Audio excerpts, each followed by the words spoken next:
بسم اللہ الرحمن الرحیم۔ پیارے ناظرین، جنت میں اپنی ماں سے ملاقات کا منظر کیسا ہوگا؟ محترم ناظرین، کسی بھی انسان کے لیے دنیا میں سب سے زیادہ پاکیزہ اور محبت کرنے والا رشتہ اس کے ماں باپ کا ہے۔ اس کے بعد انسان کے سگے بہن بھائی اور پھر دوسرے رشتہ دار آتے ہیں۔ اس دنیا میں قائم یہ رشتے کسی بھی انسان کے لیے اولین ترجیح ہوتے ہیں، جبکہ کچھ رشتے تو ہماری زندگی کے لیے ایسے اہم اور لازم بھی ہو جاتے ہیں کہ ان کے بغیر زندگی گزارنا ناممکن اور محال ہو جاتا ہے۔ ناظرین، جنت ایک ایسی شاندار اور بے مثال جگہ ہے جو اللہ تعالیٰ نے ایمان والوں کے لیے بنائی ہے، اور اس میں ایسی نعمتیں رکھی ہے جو نہ کسی آنکھ نے دیکھی ہے اور نہ کسی کان نے سنی ہے اور نہ ہی کسی دل میں ان کا خیال آیا۔ جنت کے بارے میں جو کچھ بیان کیا جاتا ہے وہ صرف سمجھانے کے لیے ہوتا ہے، ورنہ دنیا کی اعلیٰ ترین چیز کا بھی جنت کی کسی نعمت سے کوئی مقابلہ نہیں۔ لیکن اب سوال یہ ہے کہ کیا انسان کے نہ ختم ہونے والی زندگی میں بھی ہمارے اہم اور پاکیزہ رشتے ہمارے ساتھ ہوں گے، یعنی جنت میں؟ یہ سوال اکثر ہمارے ذہنوں میں آتا ہے کہ اس دنیا میں ہمارا سب سے عزیز رشتہ دار یعنی ہمارے ماں کیا جنت میں بھی ہمارے ساتھ ہوگی؟ آئے احادیث کی روشنی میں اس سوال کا جواب تلاش کرتے ہیں۔ احادیث میں ہے کہ جب کوئی روح علیین میں پہنچتی ہے تو وہاں پر موجود روح اس سے ملنے آتی ہے اور دنیا میں اپنے رشتہ داروں کے بارے میں معلوم کرتی ہیں۔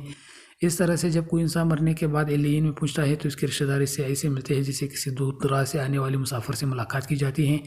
اور دونوں آپس میں مل کر بہت خوش ہوتے ہیں۔ ارشاد باری تعالیٰ ہے، اے میرے بندو، آج تم پر نہ کوئی خوف طاری ہوگا اور نہ تم غمگین ہوں گے۔ میرے وہ بندے جو ہمارے تم پر ایمان لائے تھے اور فرمانبردار رہے تھے، تم بھی اور تمہاری بیویاں بھی خوشی سے چمکتے چہروں کے ساتھ جنت میں داخل ہو جاؤ۔ ان کے آگے سونے کے پیالے اور گلاس کردش ملائے جائیں گے، اور اس جنت میں ہر وہ چیز ہوگی جس کی دلوں کی خواہش ہوگی اور جس سے آنکھوں کو لذت حاصل ہوگی۔ ان سے کہا جائے گا کہ اس جنت میں تم خوش ہمیشہ رہو گے۔ ناظرین، آیت سے یہ بات ثابت ہوتی ہے کہ جنتی مردوں کی بیویاں بھی جنت میں ان کے ساتھ ہی ہوں گے اور ایک ساتھ ہی جنت میں رہیں گے۔ وہاں جنت میں انہیں ہر وہ چیز مہیا کی جائے گی جس کی وہ خواہش کریں گے۔ حضرت ابو ہریرہ سے روایت ہے کہ رسول کریم نے ارشاد فرمایا، جس وقت کوئی مومن بندہ مرنے کے قریب ہوتا ہے تو رحمت کے فرشتے سفید ریشمی کپڑا لے کر آتے ہیں اور وہ روح سے کہتے ہیں کہ نکل جا، تو اللہ سے رضامند ہے اور اللہ تجھ سے رضامند ہے، اللہ تعالیٰ کی رحمت کی جانب اور اس کے رزق کی جانب اور اپنے پروردگار کی جانب جو کہ غضبناک نہیں۔ پھر وہ روح اسی طرح معطر حالت میں نکل جاتی ہے جس طرح سے عمدہ خوشبودار مشک، اور فرشتے ہاتھ پر اسے اٹھاتے ہوئے آسمان کے دروازوں پر لے جاتے ہیں۔ تو آسمان والے فرشتے کہتے ہیں، کیا عمدہ خوشبو ہے جو کہ زمین سے آئی ہے۔ پھر اس کو اہل ایمان کے ارواح کے پاس لاتے ہیں تو وہ ارواح خوش ہوتے ہیں، اور یہ خوشی اس خوشی سے بھی زیادہ ہوتی ہے جو کسی بچھڑے ہوئے کی آمد سے انسان کو میسر آتے ہیں۔ تو ناظرین، پیارے نبی صلی اللہ علیہ وسلم نے فرمایا کہ تمہارے اعمال تمہارے ان رشتہ داروں کو اور خاندان والوں کے سامنے جو آخرت یعنی عالم برزخ میں ہے پیش کیے جاتے ہیں۔ اگر نیک عمل ہو تو وہ خوش ہوتے ہیں اور کہتے ہیں کہ اللہ آپ کا فضل اور رحمت ہے، بس اپنی یہ نعمت اس پر پوری کیجیے اور اس پر اس کو موت دیجیے۔ اس طرح ان پر گناہ گار شخص کا عمل بھی پیش ہوتا ہے تو کہتے ہیں اللہ کے دل میں نیکی ڈال دے جو تیری رضا اور قرب کا سبب ہو جائے۔ مختلف روایت سے معلوم ہوتا ہے کہ جنت میں مختلف رشتہ دار ایک دوسرے کو پہچانتے ہوں گے اور ایک دوسرے سے ملتے چلتے رہیں گے، اور ان میں سے بعض کو یہ ساتھ رکھتا جائے گا۔ سورۃ الطور کی آیت نمبر 21 میں اللہ تعالیٰ کا فرمان ہے، اور جو لوگ ایمان لائے اور ان کی اولاد نے بھی ایمان میں ان کی پیروی کی تو ان کی اولاد کو ہم انہی کے ساتھ شامل کر دیں گے اور ان کے عمل میں سے کسی چیز کی کمی نہیں کریں گے۔ حضرت ابن عباس سے مروی ہے، بے شک اللہ تعالیٰ مومن کے آنکھوں کو ٹھنڈا کرنے کے لیے اس کی اولاد کو ان کے اصل مقام سے بلند کر کے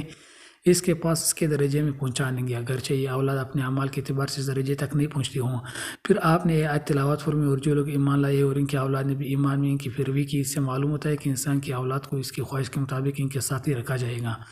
جو لوگ جنت میں جائیں گے تو یقیناً یہ وہ لوگ ہوں گے جنہوں نے اس دنیا میں نیک اعمال کیے ہوں گے، جبکہ ایسے لوگ بھی ہوں گے جنہوں نے گناہ کیے ہوں گے لیکن اپنے گناہوں پر شرمندہ ہو کر اس دنیا میں ہی اللہ سے معافی مانگ لی ہو اور صدق کے دل سے توبہ استغفار کر لیا ہو، تو اللہ تعالیٰ ان کو معاف فرما کر جنت میں داخل کریں گے۔ یہاں اللہ تعالیٰ ان کی ہر خواہش پوری فرما دیں گے، اور یقیناً ان کی خواہش میں سے ایک خواہش یہ بھی ہوگی کہ دنیا میں اس سے جو بھی گناہ سرزد ہو چکے ہو یا کوئی گناہ والے اعمال ان سے کیے ہوں تو اس سے وہ تمام اعمال بلا دیے جائے، کیونکہ جنت امن اور سکون کی جگہ ہوگی جہاں منفی خیالات اور غم و غصے کی کوئی گنجائش نہ ہوگی، اور ایک مومن اور جنتی کے لیے ہر طرف خوشحالی خوشحالی ہوگی، جیسے کہ سورہ بقرہ کی آیت نمبر 25 میں ارشاد باری تعالیٰ ہے، اور جو لوگ ایمان لائے اور نیک عمل کرتے رہیں ان کو خوشخبری سنا دو، ان کے لیے جنت کے باغ میں جس کے نیچے نہریں بہہ رہی ہے۔ جب انہیں ان میں سے کسی قسم کا میوہ کھانے کو دیا جائے تو کہیں گے یہ تو وہی ہے جو ہم کو پہلے بتایا گیا، تو انہیں ایک دوسرے کے ہم شکل میوے دیے جائیں گے، اور وہاں ان کے لیے پاک بیویاں ہوگی اور وہ بہشتوں میں ہمیشہ رہیں گے۔ محترم ناظرین، ایک اور حدیث میں رسول اللہ صلی اللہ علیہ وسلم نے فرمایا کہ جب اہل جنت میں داخل ہوں گے اور ان میں سے کسی کو اپنے بھائیوں اور رشتہ داروں سے ملنے کی خواہش ہوگی تو اس کا بستر اسے اڑا کر کے بستروں کے برابر پہنچا دے گا، اور پھر دونوں تکا لگا کر دنیا میں بیٹھے ہوئے دونوں کے بارے میں باتیں کرنے لگیں گے۔ ان میں سے ایک اپنے ساتھی سے کہے گا کہ اے فلاں، تمہیں یاد ہے کہ اللہ اپنے فلاں دن اور فلاں جگہ پر ہماری مغفرت فرمائی تھی، اس طرح کہ ہم نے اللہ سے دعا کی تھی اور اللہ نے ہمیں مغفرت کا پروانہ عطا فرما دیا تھا۔ اللہ پاک سے دعا ہے کہ اللہ پاک ہمیں دنیا میں آخرت کرنے کی توفیق عطا فرمائے اور ہمیں نیک کاروں میں شامل کر دیں۔